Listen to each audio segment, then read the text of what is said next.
being called a crisis. Hundreds of missing or murdered indigenous women, and no one is being held accountable. Channel 8's Maureen Wurtz shares the stories of the families whose loved ones just vanished and what the state and the federal government are doing to help. That's tonight's Channel 8 Close-Up. How often do you think about this? Every day. This has consumed my life.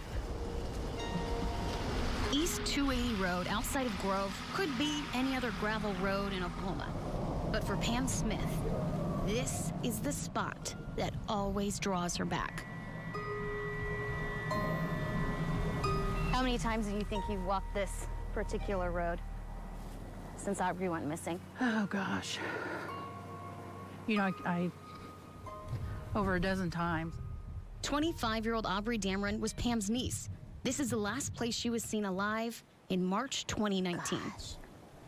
That's a hard, here, let me just bundle you up. You don't mind. No, thank you. Pam believes Aubrey may have never left the road, but instead ended up in this pond. You know, it's just like getting your heart broken all over and over. And he said, no, we're not going to wait. We're going to go ahead. He said, because I just think about Aubrey being at the bottom of that pond and being so cold.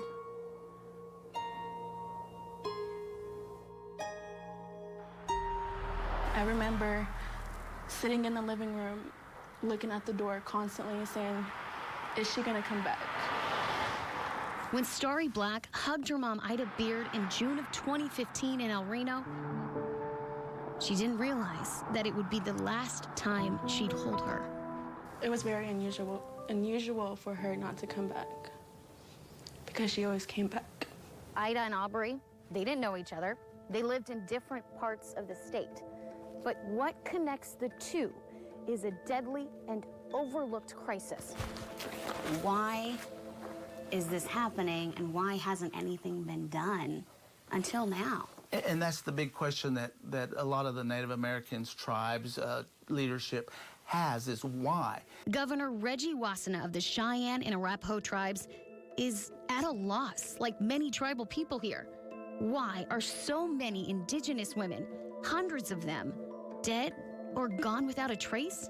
A lot of people are missing or they're murdered, and it's almost like nobody cares. It becomes an issue that's put on the back burner. From the Tulsa race riots to the Osage Indian murders, this crisis is the latest in which Oklahomans are facing the sins of their past. In this case, officials don't know exactly how many indigenous women are either missing or murdered. Maybe 200, most likely more. How do you lose count? Exactly. I mean, the way we view it, we're just disregarded, you know? The federal and the state government are trying to make things right.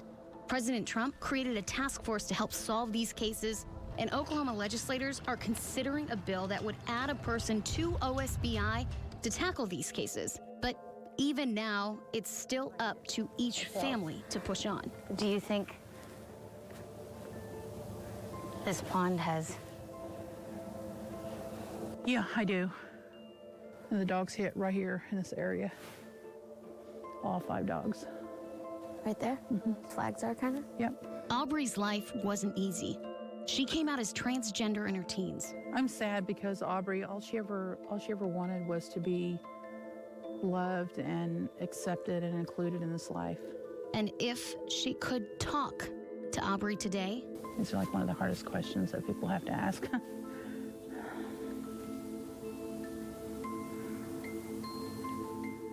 she'd tell her she's not insignificant or ignored. I think hope could be a source of power, but also probably a source of pain when it comes to these types of cases. Yeah.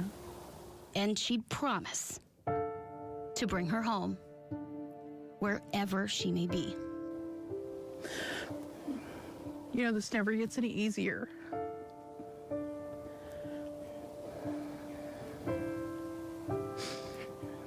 I just want to find her, you know.